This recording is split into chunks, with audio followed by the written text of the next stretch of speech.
The command. Let's start to stamp our feet. Let's start to clap our hands. Who can cheer? Welcome to the stage.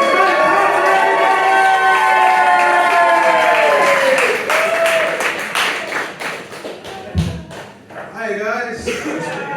Just like to thank Tom for talking about fucking Harry Potter before I.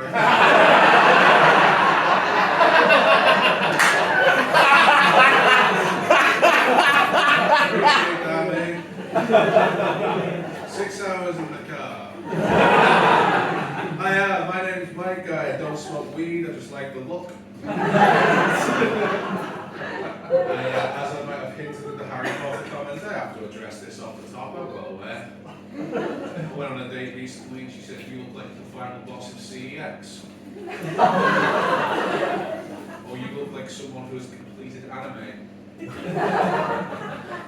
And I think the number one question I get from people genuinely is, "Ooh, is that what I think it is?" And I've had everything from fucking Harry Styles to Moana. I'm just waiting on some clever prick to go baby reindeer.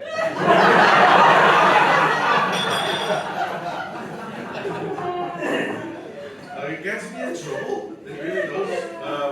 A few weeks ago, I was in the Asda by my house. The Liverpool people will know what I mean by the Asda. There's only one. And I've been up all night for a few days playing Call of Duty, so I thought I'd stretch my legs. Get some Haribo in. And I got stopped by this lady and she goes, "Ooh, is that who I think it is?" And I'm like, "Who do you think I am?" And she goes, "Jonathan from Britain's Got Talent?" And I'm like, about to say no, because, you know, famous people don't go the Asda at 9:30 in the holy honey of pajamas to pick up Haribo. And just as I'm about to go, "No, I'm sorry, I get that a lot," the husband chimes in with, "That's stuff you bastard, no way, girl." Because I'm a bit of a prick. I was like, "I am actually, yeah, would you like a picture?" So I'm standing there with my arm around this lady, until now I've never met, and her husband's trying to interrogate me to see if I really am who I say I am. He's going, "Hey lad, got some questions. You know that bird you sing with?" And I was like, "Charlotte, yeah." I've done the research. And he goes, "You shagging her?" And I went, "All the time, mate." He just went, "Nice." No more questions. And by this point, the Asda staff knows there's something going on. This lady comes up to me and goes, "Excuse me, I just need to ask why you're blocking the aisle." And I was like, "It's glandular."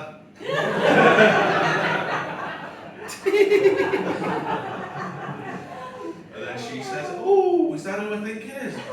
"As long as you think I'm the same person as she is." And she goes, "Jonathan." I'm like, "Thank Christ." She goes, "Would you mind taking a picture with me and my mate?" And I'm like, "Absolutely, get me away from these two." And I thought it was just going to be her one friend from the checkout or something. Do you know how many people it takes to run the bakery department? There's 32 of them. And I'm standing in the middle of them like this, with a bag of Haribo. And they framed this picture. And I know that, because that's the Asda I go to. That's the Asda I take me nan to. And one thing me nan insists on, despite the fact she's got no teeth, is getting a fresh loaf. So I'm standing there with her one day, watching this loaf that's going to the Ducks get sliced. And she just starts looking behind the counter. "Is that who I think it is, Mike?" I went, "Nah, it's Jonathan from Britain's Got Talent."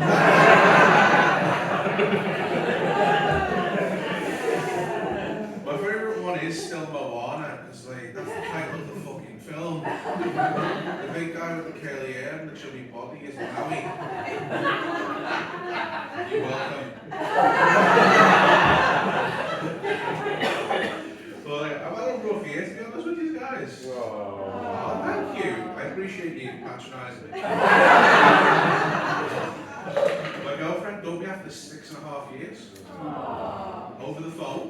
I know. I wasn't paying the bill. No, genuinely, she rang me up up and she said, I've had a talk with the girls from work and it's made me see there's no future. And I was like, that's interesting. Because I didn't know I was in relationship therapy. With the algae, the cokehead and the slag.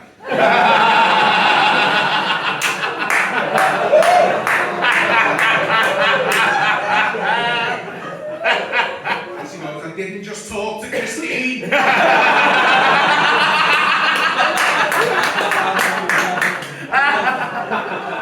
And that's me then, isn't it? 36 years old, 2 weeks before my birthday, having to move back in with me nan.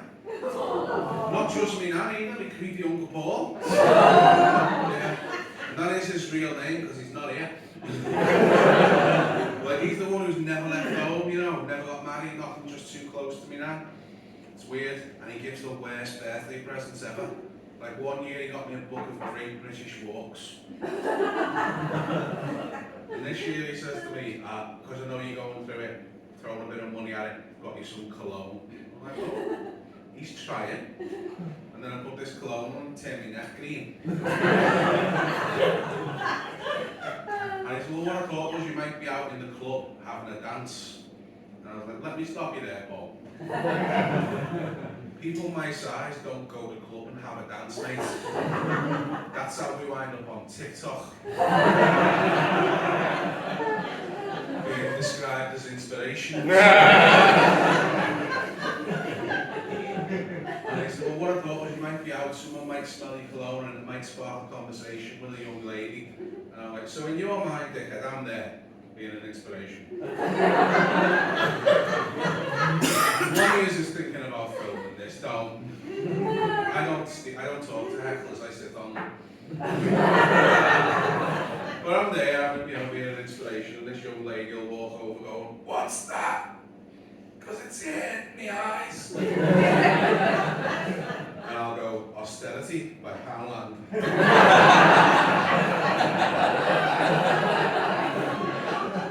Because I'm worthless. We split up for loads of reasons, to be honest with you. It wasn't just a mate, although they're all pricks. We split up. One thing she didn't like me doing was stand-up comedy, guys. I know, she didn't.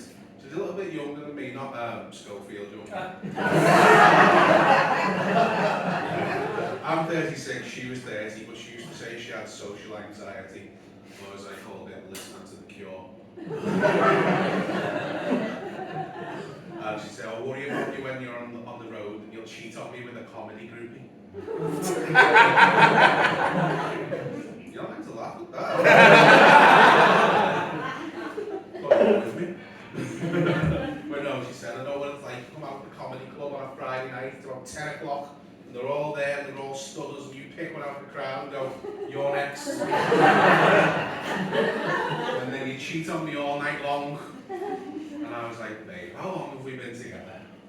And she was like, 6 years, 2 weeks, 3 days, whatever it was. And I said, you know, don't you? You know from experience. It's never all night.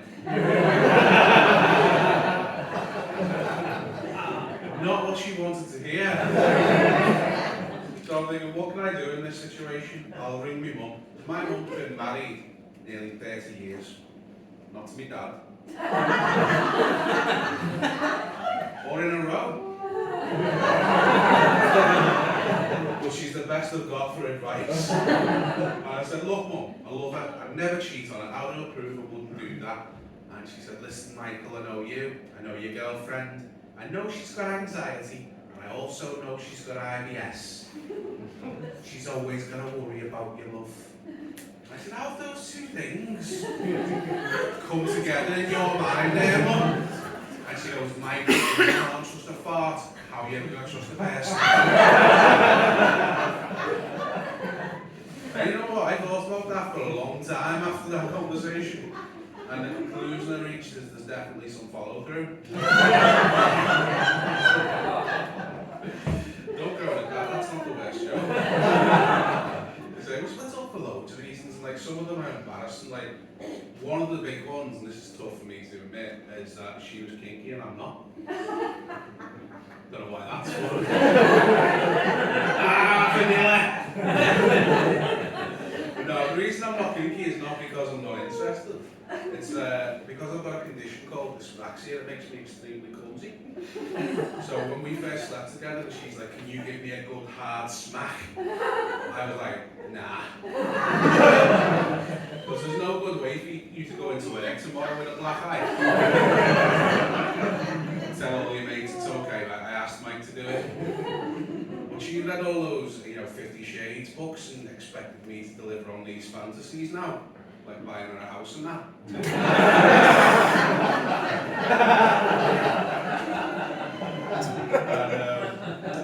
she said to me, "I've got this vision, you come home from work one day, you don't even talk to me, you don't look at me." And I'm like, "If the next part of this is go in the other room and put the PlayStation on."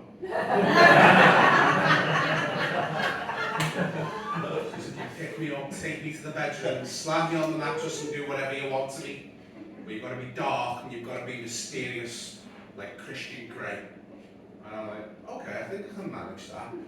The big problem for me with this equation, guys, is that the words dark and mysterious don't bring to mind a kinky billionaire. Because I'm a wrestling fan.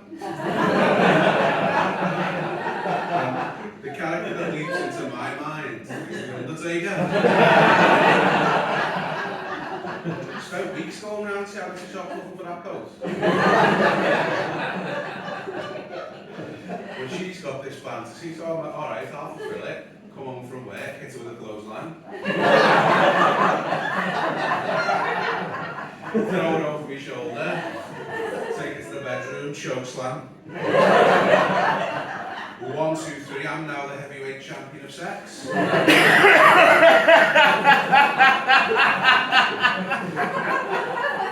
Not what she was looking for, at least. We were lying there afterwards, and I thought we had a nice intimate moment. She's taking the ibuprofen and that. And I'm saying to her, "How was that then? For first time disabled kinky sex? I'm fit to work?" And she was like, "I've got some feedback." And I went, "Alright, hit me with it." And she goes, "Well, you carried me in here like I was a sack of shit. And when you put me on the bed, you ripped me apart like I was a garlic bread." And I'm not seeing a problem with that. Because I quite like eating both of those things. And then she said, "Listen, Michael, vaginas are not made to be turned and shared."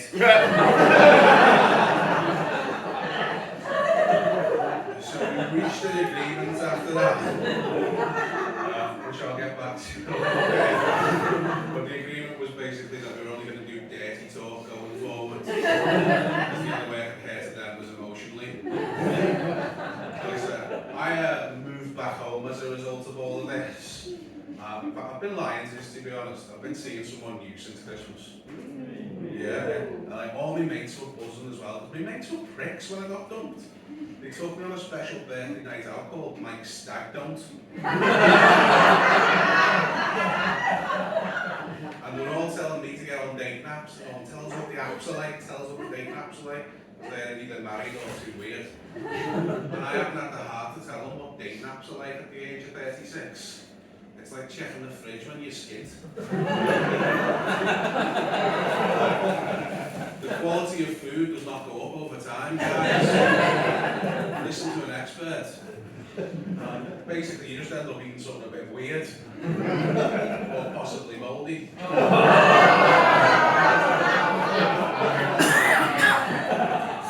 I told you that wasn't the worst. But me and my new girlfriend, we're not super serious, but we're getting there. We've taken a step recently. I didn't know this about her, but she's a horoscope person, and she was trying to find out my horoscope so she could put me on a horoscope app, so we could be a horoscope couple, and we get dates to see how we're doing. And I was like, "Do we need an app for this?" But she thought it was important. She kept asking me all these questions to try and suss me out, like, "Oh, Michael, what time of year were you born? And if you had to describe your personality, would you say you're a crab or a set of scales?" Obviously, I don't go near fucking scales. But I wanted to pay her back. I want to show I'm serious about her. And I don't know horoscope app is. So I made her a player in Footy Manager. She's a centre forward on loan from Fulham. She does excellent work with a tight box but struggles with dribbling. Now I'm at home up more, I see my mum quite a bit. My mum's one of these pricks, you know, who like, if you've done a 20-hour shift, she's just done 25. She's one of them. Cannot be outdone. And I'm in charge of her phone now. She can't work and she'll ring me in the middle of the night and go, Michael, do me an Amazon. Which means I want new shoes. And I'll go, yeah, not a problem, Mum. She doesn't trust technology at all. Like I said, I'll go, no problem, just bank transfer me in the morning. And she'll go, no, it's not safe, not secure. I'll WhatsApp you a picture of my card. And 2 years ago, my big sister ran a London Marathon after having 2 kids. Different days. They can't all be winners. But my mum, like I say, can't be outdone, so she announced just before Christmas she wants to run a marathon. We get her all the marathon presents for Christmas and that.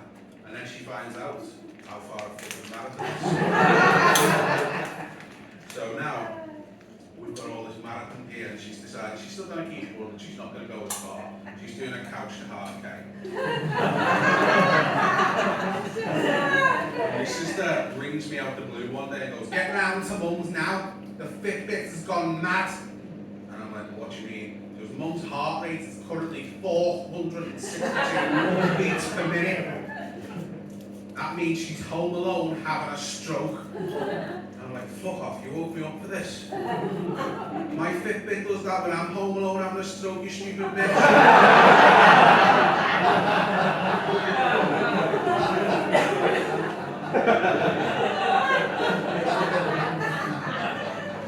Well, my good son jumped on the bus, and while I was on the bus, because I'm a bit of a bitch, I was listening to this conversation these lads were having. One of them's just been on his very first date. He's trying to send the all-important second date text. And he's shooting all the advice from his mates down because he wants it to be perfect. And in the end, one of his mates lost his temper with him and goes, look lad, tell her whatever you want. Tell her she's got a fanny like a whip and a welly. Well, I'm sitting there in my hoodie and pyjamas going, might be about to find my mum's dead body there. I've never heard self-confidence like that before though. I walked off that bus going, you're disgusting. How'd you do it? And I get round to my mum's and looking through the window and I can see there's a body sprawled. So I came to my mum's front door and I've got to pay the council back now. I'm looking around at the scene of devastation, wine bottles spilled, takeaway tin, ashtray still smoking. It looks like a body. And my mum sits up like a fucking zombie. Because if you come to do me Amazon order, I'm not even paying attention to her because I've just watched a ball roll into the room, being chased by a dog, wearing a Fitbit for a collar.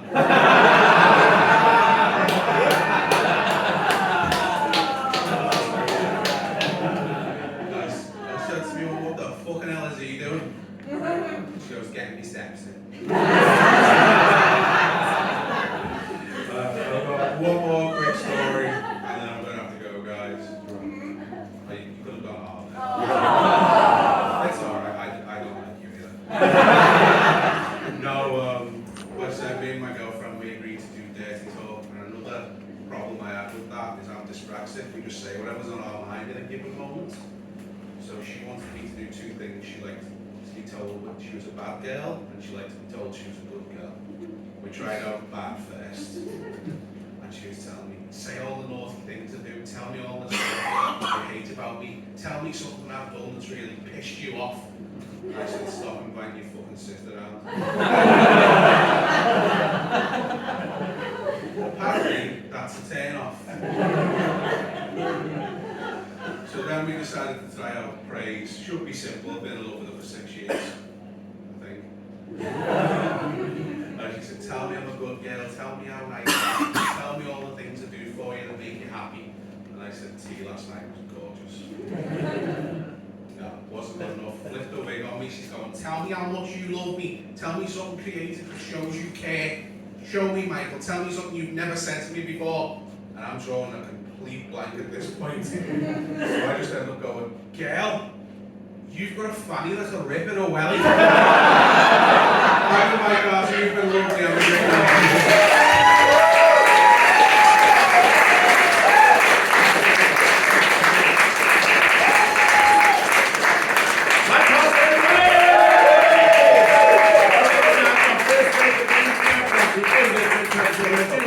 Before we do that, just give it up one more time for our opening act, Mike!